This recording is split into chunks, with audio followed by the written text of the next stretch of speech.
الحمد للہ رب العالمین والصلاة والسلام علی سیدنا و مولانا محمد وعلی آلہ و اصحابہ اجمعین۔ حمد و صلاۃ کے بعد تحریک فدایان ختم نبوت پاکستان کے کارکنان اور جامعہ اکبریہ فیض العلوم اکبرہ آباد شریف کوٹلی میانی اور آستانہ عالیہ نقشبندیہ گیلانیہ اکبرہ آباد شریف کوٹلی میانی کے جملہ وابستگان سے گزارش ہے کہ فکری انتشار کے اس دور میں معاملہ باغ فدق کے حوالہ سے برپا طوفان بدتمیزی سے اپنے آپ کو بچائیں اور اس مسئلہ میں اس سادہ اور پاکیزہ موقف پر قائم رہیں کہ حضرت سیدہ خاتون جنت سلام اللہ علیہا حق پر تھیں اور رسول اللہ صلی اللہ علیہ وسلم کے خلیفہ اول و بلا فصل حضرت سیدنا ابوبکر صدیق رضی اللہ تعالی عنہ سے مزید حق سن کر آپ نے اس حق کو بھی قبول فرما دیا۔ تفصیل اس اجمال کی یہ ہے کہ بسا اوقات ایسا ہوتا ہے کہ اختلاف کرنے والے دو افراد میں سے ایک کی نظر ایک حقیقت پر ہوتی ہے اور وہ اس حق یعنی حقیقت پر عامل ہوتا ہے، جبکہ دوسرے فرد کے پاس اسی حوالے سے ایک دوسری حقیقت موجود ہوتی ہے۔ اب اگر پہلا فرد اپنے پاس موجود حق پر ہی عامل رہے تو بھی ایک حق بات پر عمل کرنے کا ثواب پائے گا، لیکن اگر دوسرے حق کو بھی قبول کر لے تو دگنا اجر و ثواب پائے گا۔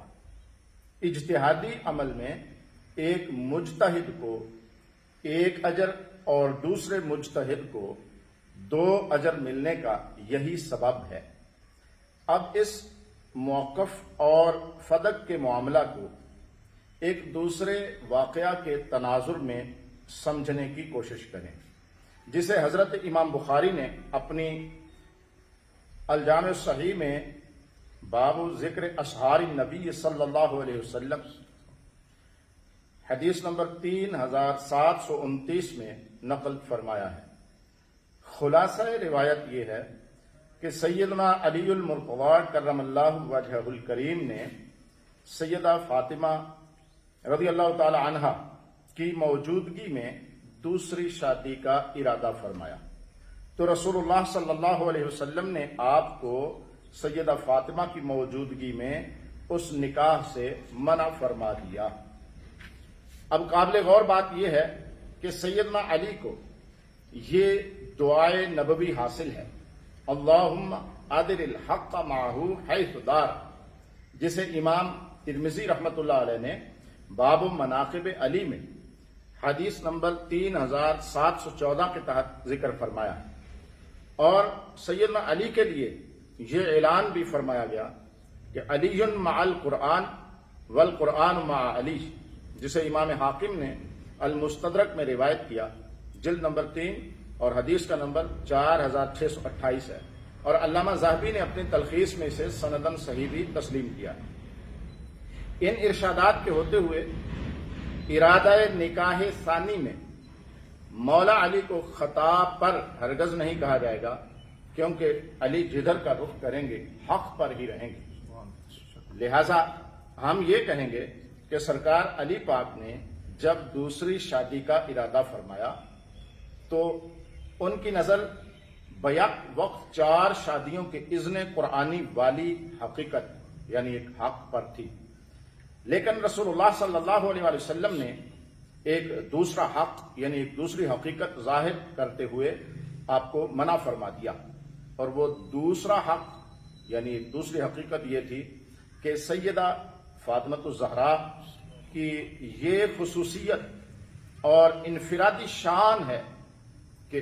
ان پر سوکن نہیں لائی جا سکتی۔ جب سیدنا مولا علی کے سامنے یہ دوسرا حق ظاہر ہوا تو آپ نے اسے قبول فرمایا، اور جب تک سیدہ پاک حیات رہیں آپ نے دوسری شادی نہیں کی، اور یوں آپ ڈبل اجر کے مستحق ٹھہرے۔ بالکل اسی طرح جب سیدہ فاطمہ نے مطالبہ فدق فرمایا تو آپ حق پر تھیں، کیونکہ آپ کی نظر قرآنی احکام میراث والی حقیقت پر تھی۔ لیکن جب امیر المومنین خلیفۃ الرسول بلا فصل سیدنا ابو بکر صدیق رضی اللہ عنہ نے آپ کی توجہ آپ کے ہی والد گرامی قدر صلی اللہ علیہ وسلم کی طرف سے جاری کردہ ایک دوسرے حق کی طرف مبذول کروائی تو سیدہ بطول سلام اللہ علیہا نے اس حق کو بھی قبول فرما لیا اور اپنے والد گرامی قدر صلی اللہ علیہ وسلم کے خلیفہ برحق سے اپنی رضا مندی ظاہر فرما دی، اور ایک نہیں بلکہ 2 اجر آپ کے لیے بھی ثابت ہوئے۔ صحیح البخاری کی عظیم اور معروف شروحات میں شامل فتح الباری شرح بخاری از علامہ محدث ابن الحجر اسقلانی اور عمدۃ القاری شرح بخاری از علامہ محدث بدر الدین عینی باب فرض الخمس رقم الحدیث 3093 کی شرح میں سند صحیح سے یہ روایت موجود ہے کہ سیدنا ابو بکر صدیق رضی اللہ عنہ نے سیدہ فاطمہ کی بارگاہ میں اتنے احسن انداز میں دوسرا حق بیان فرمایا کہ حتی راضیت، کہ حضرت سیدہ فاطمہ آپ کے فیصلہ پر راضی ہو گئیں۔ وہ دوسرا حق جسے سیدہ فاطمہ نے قبول فرمایا رسول اللہ صلی اللہ علیہ وسلم کا یہ فرمان مقدس ہے، ان الانبیاء لم یورثوا درہما ولا دینارا انما اورثوا احادیث، یعنی انبیاء کرام علیہ الصلوۃ والتسلیم مال دنیا، درہم و دینار وغیرہ کی وراثت نہیں چھوڑتے، بلکہ وہ وراثت میں احادیث یعنی علم کو چھوڑتے ہیں۔ اسی لیے فرمایا ان العلماء ورثۃ الانبیاء، کہ جو اہل علم ہیں وہ انبیاء کے وارثین ہیں۔ پرلطف بات یہ ہے کہ یہ روایت اہل سنت کی صحیح البخاری کے علاوہ اہل تشیع کی معتبر ترین کتاب اصول کافی جلد نمبر 1 باب صفت العلم و فضلہ رقم الحدیث 45 میں حضرت سیدنا امام جعفر الصادق رضی اللہ عنہ سے بھی نقل کی گئی ہے۔ گویا اگر دونوں متصادم و متعارض فریق سنی و شیعہ کی امہات الکتب میں موجود اس حق کی روشنی میں دیکھا جائے تو یہ بات تسلیم کرنا بہت آسان ہے کہ جس طرح سیدہ فاطمہ کی یہ منفرد حیثیت و خصوصیت ہے کہ 4 شادیوں والی تعلیم قرآنی کے باوجود آپ کی ذات کو اس سے مستثنا قرار دے دیا گیا، اسی طرح قرآنی احکام میراث سے اولاد انبیاء کو مستثنا قرار دیا جانا بھی ان کا خاصہ اور انفرادی شان ہی ہے۔ باقی رہا بعض علماء کی طرف سے سیدہ فاطمہ کی طرف ایک ثواب والی خطا کی نسبت کرنے کا معاملہ، تو اس حوالے سے ہم شرح صدر کے ساتھ یہ سمجھتے ہیں کہ اس معاملہ میں خود یہ علماء خطا پر ہیں، اور یہ موقف یہ میرے ساتھ موجود ہمارے عظیم رہنمایان حضرت قبلہ پیر سید محمد واجد گیلانی امیر تحریک فدایان ختم نبوت اور ناظم اعلیٰ جامعہ اکبریہ اور سجادہ نشین آسنا عالیہ کوٹلی میانی شریف اور آپ کے برادر اصغر مبلغ یورپ حضرت پیر سید غلام دستگیر شاہ صاحب گیلانی دامت برکاتہم العالیہ آپ کی تصدیق اور تائید کے ساتھ میں عرض کر رہا ہوں سارے کا سارا کہ جو سیدہ فاطمہ سلام اللہ علیہا کی طرف بعض علماء نے ایک ثواب والی خطا کی نسبت کرنے کی جرت کی ہے، تو اس حوالے سے ہم شرح صدر کے ساتھ یہ سمجھتے ہیں کہ اس معاملہ میں خود یہ علماء خطا پر ہیں، کیونکہ یہ علماء بخوبی جانتے ہیں کہ عربی زبان میں استعمال ہونے والے بہت سارے الفاظ کا مفہوم اہل عرب کے ہاں اگرچہ قابل قبول ہوتا ہے، لیکن ہمارے علاقوں میں وہ الفاظ ناقابل قبول معانی میں اتنے معروف و مشہور ہو چکے ہوتے ہیں کہ ان کو مقدس ہستیوں کے لیے استعمال کرنا توہین سمجھا جاتا ہے. اور یہ علاقائی معاملہ ہوتا ہے. جس علاقے میں آپ گفتگو کر رہے ہیں اور جس علاقے کے لوگوں سے آپ خطاب کر رہے ہیں تو ان کے سامنے ایسے الفاظ استعمال کرنا جو ان کی سمجھ کے مطابق ہوں، جو رسول پاک علیہ السلام کے ارشاد مبارک میں بھی ہے کہ کلم الناس علی قدر عقولہم، لوگوں کی جتنی عقل ہوتی ہے ان کے ساتھ اسی قدر خطاب کرنا چاہیے. تو اس میں پیچیدہ جو اصطلاحات ہیں فقہی اور اصولی، ان کو عوام الناس کے سامنے بیان کرنے میں جو خرابیاں لازم آتی ہیں انہی کو اب یہ ہم بھگت رہے ہیں. یہ واضح بات ہے کہ بہت سے الفاظ جو اہل عرب کے ہاں اگرچہ قابل قبول ہوتے ہیں، ان کے معانی اور مفہوم قابل قبول ہوتے ہیں، لیکن ہمارے علاقوں میں وہ الفاظ ناقابل قبول معانی میں اتنے معروف ہو چکے ہوتے ہیں کہ ان کو مقدس ہستیوں کے لیے استعمال کرنا توہین سمجھا جاتا ہے، اگرچہ اکابر کی کتب میں ان کا استعمال ہو بھی چکا ہو. کیونکہ زمانہ اور مقام بدلنے سے احکام میں تبدیلی ایک مسلم امر ہے. اس کی ایک مثال حاضر ہے. قرآن مجید میں اللہ پاک نے ارشاد فرمایا وَلَقَدْ نَصَرَكُمُ اللَّهُ بِبَدْرٍ وَأَنْتُمْ أَذِلَّةٌ. یہ سورہ آل عمران کی آیت نمبر 123 ہے. اس آیت میں غزوہ بدر میں شرکت کرنے والے اسلامی لشکر جس کے سپہ سالار خود رسول اللہ صلی اللہ علیہ وسلم تھے، اس لشکر کے متعلق فرمایا انتم اذلہ. اور علامہ رازی اور علامہ قرطبی، علامہ بغوی جیسے بڑے بڑے مفسرین عظیم، اور یہ اگر تتبع تلاش کی جائے تو یہ جو بات میں بیان کر رہا ہوں یہ 100 سے زائد کتب میں مل جائے گی. تقریباً تمام عربی مفسرین نے یہ بات لکھی ہے کہ اذلۃ جمع ذلیل، یعنی لفظ اذلہ لفظ ذلیل کی جمع ہے. اور ظاہر ہے جو کوئی بھی تھوڑا غور کرے گا اسے سمجھ آئے گی کہ ایک فرد ہو تو ذلیل ہوتا ہے، کہلاتا ہے، اور اگر زیادہ افراد ہو تو اذلہ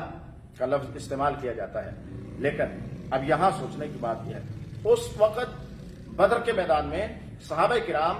اور رسول اللہ صلی اللہ علیہ وسلم کے اس لشکر کو جو اذلہ کا لفظ استعمال ہوا اللہ کی طرف سے تو وہ جنگی ساز و سامان میں کمی کو ظاہر کرنے کے لیے تھا. لیکن قابل غور بات یہ ہے کہ کیا آج اس دور میں کسی کو یہ اجازت دی جا سکتی ہے کہ وہ اس لفظ کا اطلاق اردو زبان میں گفتگو کرتے ہوئے بھی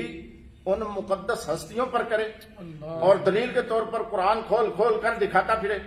اور اس غیر محتاط گفتگو سے منع کرنے والوں سے کہے کہ میں اپنی تقریر سے رجوع بعد میں کروں گا، پہلے تم آیت تبدیل کرو؟ یقیناً کسی کو بھی ایسی تقریر کی ہرگز اجازت نہیں دی جا سکتی. لہذا کتابیں کھول کھول کر دکھانے کی بجائے صاف اور صریح الفاظ میں اپنے ان کلمات سے رجوع اور توبہ فرما دیں، کیونکہ بریلوی مسلک کو یہ اعزاز حاصل ہے کہ اس میں علم پر ادب کو ہمیشہ فوقیت دی گئی. اور اس کی وجہ کیونکہ حوالہ جات کی کثرت آپ کے صاحب علم ہونے کو تو واضح کر دے گی، لیکن آپ کا باادب ہونا یہ آپ کے الفاظ کے حسن انتخاب سے ہی ظاہر ہوگا کہ آپ جب کسی ہستی کے بارے میں گفتگو کر رہے ہیں تو آپ الفاظ کے اس بڑے جنگل میں سے کون سے پھول منتخب کرتے ہیں. تو پھر آپ کو کوئی سمجھے گا کہ یہ باادب ہے یا نہیں. با علم یا صاحب علم تو ہونا ثابت ہو جائے گا کتابوں سے، لیکن صاحبان عرض یہ ہے کہ اہل سنت کا یہ وتیرہ نہیں ہے کہ اگر کوئی غلطی ہو جائے بیان میں تو اس پر ڈٹ جائیں یا اڑے رہیں، بلکہ اہل سنت کا وتیرہ اور ترہ امتیاز کیا ہے اس کو میں حضرت محقق اہل سنت حضرت مولانا عبد الحکیم شرف قادری صاحب جو شیخ الحدیث ہیں اور بہت بڑے استاذ العلماء ہیں، جامعہ نظامیہ کے شیخ الحدیث، وہ تحریر فرماتے ہیں. اور انہوں نے یہ ایک بڑی معروف کتاب شائع ہوئی تھی، چھوٹی سی کتابچہ جس کا نام تھا فیصلہ مقدسہ. یہ 1984 میں شائع ہوئی تھی لاہور سے مرکزی مجلس رضا کی جانب سے، جس میں ایسے ہی ایک معاملے کو واضح کیا گیا تھا جس میں علماء اہل سنت پر توہین کا الزام آیا تھا. تو اس حوالے سے یہ بہت اہم دستاویز ہے اہل سنت کے لیے. تو اس کے مقدمہ میں اشاعت سے پہلے اس کے مقدمہ میں حضرت شیخ الحدیث رحمۃ اللہ علیہ فرماتے ہیں علماء اہل سنت کا یہ ترہ امتیاز رہا ہے کہ اگر ان سے تقریر یا تحریر میں کوئی بے احتیاطی صادر ہو گئی ہو تو متوجہ کرنے پر انہیں اعتراف حق سے کبھی آر نہیں رہی۔ مجاہد کشمیر حضرت علامہ ابو الحسنات قادری رحمۃ اللہ علیہ کی تالیف اوراق غم چھپی تو اس کے بعض مقامات پر اعتراض کیے گئے تو انہوں نے اظہار حقیقت برمات میں اوراق غم لکھ کر رجوع کیا اور آئندہ ایڈیشن میں اس کی تصحیح بھی کی گئی۔ اب حضرت سید ابو الحسنات رحمۃ اللہ علیہ جو حضرت سید دیدار علی شاہ صاحب خلیفہ اعلیٰ حضرت کے ساتھ اور بہت بڑی ایک درسگاہ اہل سنت قدیمی درسگاہ جامع حزب الاناف سے جن کا تعلق تھا اور مسجد وزیر خان کے جو خطیب تھے اور تحریک آزادی کشمیر کے بھی قائد تھے اور تحریک ختم نبوت جو 1953 میں چلے اس کے بہت بڑے رہنما تھے۔ تو آپ نے جو رجوع اور کے حوالے سے سنہری کلمات استعمال کیے، آب زر سے لکھے جانے کے قابل کلمات رجوع ملاحظہ کریں۔ فرماتے ہیں ساری وہ اپنی لکھ کر داستان تو پھر فرماتے ہیں خیر مختصر یہ کہ مجھے قبول حق میں کبھی یار نہیں، میں ان غلطیوں کا اعتراف کرتا ہوں جو اوراق غم میں ہوئیں۔ اور پھر ایک بڑا معروف فارسی شعر بھی لکھا، بندہ ہما بہ کہ ز تقصیر خیش اس بدرگاہ خدا آورد۔ تو اور یہ علماء مفہوم کو سمجھتے ہیں۔ ناظرین کو چاہیے کہ مندرجہ ذیل مقامات پر اوراق غم میں اصلاح فرما دیں۔ یہ فیصلہ مقدسہ کے صفحہ نمبر 102 پر تحریر ان کی موجود ہے۔ اس کے بعد آپ نے اپنی ہی کتاب کے 9 مقامات پر اصلاح فرمائی۔ ایک کتاب کے 9 مقامات پر عبارات کو باقاعدہ لکھا کہ یہ عبارت جو ہے میری یہ ختم کریں، اس کی جگہ یہ اس کے متبادل لکھیں، اور بعض عبارات تو آپ نے سرے سے حذف کروا یہ ختم کر دو۔ اگرچہ خود لکھی تھی لیکن رجوع اس طرح کا کیا کہ ان الفاظ اور ان کلمات کو ہی ختم فرما دیا۔ اور پھر آخر میں فرماتے ہیں کہ ہم، اور یہ اہل سنت علماء کے لیے ایک سبق ہے، فرماتے ہیں ہم بفضل ہی تعالی حنفی سنی ہے، رہی غلطی تو الانسان مرکب من الخطاء والنسیان، لیکن ہمارا یہ کام نہیں کہ قبول حق سے یار کی جائے۔ تو یہ ہیں ہمارے سنی اکابرین جو خطا سے رجوع پر بھی فخر کرتے ہیں۔ اسی لیے ہم آپ سے مطالبہ کر رہے ہیں کہ آپ سیدہ فاطمہ کے لیے ایک ثواب والی خطا کا تکرار بھی چھوڑ دیں اور واضح طور پر اعلان کریں کہ سیدہ خاتون جنت رضی اللہ عنہا حق پر تھی اور رسول اللہ صلی اللہ علیہ وسلم کے خلیفہ بلا فصل سیدنا ابوبکر صدیق رضی اللہ تعالیٰ عنہ سے مزید حق سن کر اسے قبول فرما کر 2 اجر والے حق پر ہی دنیا سے تشریف لے گئیں۔ سبحان اللہ۔ یہ ایک اہم دستاویز ہے جو اس آستانہ عالیہ کی طرف سے جاری کی جا رہی ہے۔ یہ خاص طور پر تو آستانہ عالیہ کوٹلی میانی شریف اور جامعہ اکبریہ فیض العلوم اور تحریک فدایان ختم نبوت کے کارکنان کے لیے ہے، لیکن عموماً یہ ہر سنی مسلمان کے لیے ہے اور اپنے ان علماء کے لیے بھی ہے جو ابھی گو کا شکار ہیں کہ وہ بھی اس ایک موقف پر جم جائیں کہ جس میں الفاظ کے انتخاب کا ہی سارا معاملہ ہوتا ہے کہ اگر وہ درست ہو جائے تو ادب ظاہر ہوتا ہے، اگر ان میں چوک ہو جائے تو پھر الزام بے ادبی آ جاتا ہے۔ اللہ ہمیں اپنے اور اپنے پاکیزہ بندوں کے با ادب غلاموں میں شامل فرمائے رکھے اور اسی پر موت عطا فرمائے، آمین۔ وما علینا الا البلاغ المبین۔ ناظرین، آپ ابھی سماعت فرما رہے تھے ہمارے آستانے کا جو موقف ہے، تو جو موقف پیش فرما رہے تھے ہمارے اہل سنت کے عظیم عالم دین ہیں استاد العلماء حضرت علامہ مولانا مفتی محمد عابد عائز حجازی صاحب زیدہ مجدہ، وہ موقف پیش فرما رہے تھے اور جو آپ کے سامنے حقیقت بیان فرما رہے تھے، یہ سارا کچھ یہاں کے صاحبزادگان اور شیوخ کے حکم پر ہوا ہے۔ اور اسی جو ہے نا معاملے کو میں جو ہمارے اوورسیز ہیں، سمندر پار جو لوگ ہیں، جو ہمارے جاننے والے ماننے والے بزرگوں کے جو مریدین ہیں، متوسلین ہیں، معتقدین ہیں، سب کے لیے، اور بالخصوص وہ جو لوگ جو ہے نا وہ دانت پیس رہے ہیں نا ہمارے آستانے کے لیے باہر اور طرح طرح کے الزام لگا رہی ہے، ان کے لیے یہ دانت شکن جواب ہے۔ اور سیدہ کائنات سلام اللہ علی ابیہا و علیہا آپ کی ذات مبارکہ کے حوالے سے کوئی بھی مسلمان کبھی بھی کوئی گستاخی برداشت نہیں کر سکتا، اور یہ خاموشی نہیں تھی، یہ انتظار تھا، اور وہ انتظار ابھی بھی ہمیں انتظار ہے ان کی طرف سے کہ کاش وہ جلد جو ہے واپس لوٹ آئیں۔ اور قبلہ میرے قائد، ہمارے سنیوں کے قائد اور ہمارے پیر سید حضور قبلہ جو سفیر ختم نبوت، شہید ختم نبوت پیر سید محمد اجمل شاہ صاحب گیلانی رحمۃ اللہ تعالی علیہ، ان کے جانشین حضور قبلہ استاذی و استاد العلماء حضور قبلہ شہین ختم نبوت پیر سید محمد واجد شاہ صاحب گیلانی، وہ موجود ہیں ہمارے درمیان۔ اور چونکہ میں پاکستان میں آیا ہوا ہوں تو اس لیے پاکستان میں اپنے ادارے میں بیٹھ کر یہ ہم اسٹیٹمنٹ جاری کر رہے ہیں۔ مزید بھائی جان قبلہ کچھ ارشاد فرمانا چاہیے۔ بسم اللہ الرحمن الرحیم۔ ماشاءاللہ ناظرین، بڑے ہی احسن انداز میں سیدہ کائنات سلام اللہ علیہ کے حوالے سے ہمارا عقیدہ اور ہمارا نظریہ قبلہ علامہ مفتی عابد علی عائد حجازی رضوی دامت برکاتہ القدسیہ سے سن چکے ہیں، اور ہماری جو التجا ہے وہ یہ ہے، چونکہ ہمارا سلسلہ نقش بندیہ حضور پیر فیض محمد شاہ قدھاری رحمۃ اللہ علیہ، انہوں نے جو ہماری گفتی میں عقیدہ سکھایا سبحان اللہ، وہ یہی ہے کہ جب صحابہ اور آل پاک کے معاملات آپ کے سامنے آئیں تو آپ نے قرآن و حدیث کو مد نظر رکھ کر وہ بات کرنی ہے جو ہمارے اسلاف کی بات ہے، جو ہمارے بزرگوں کی بات ہے۔ تو اس لیے آج میں بابا نور شاہ ولی گیلانی رحمۃ اللہ علیہ، جو ہمارے جد امجد میانی سیدہ کالختائی روڈ سے،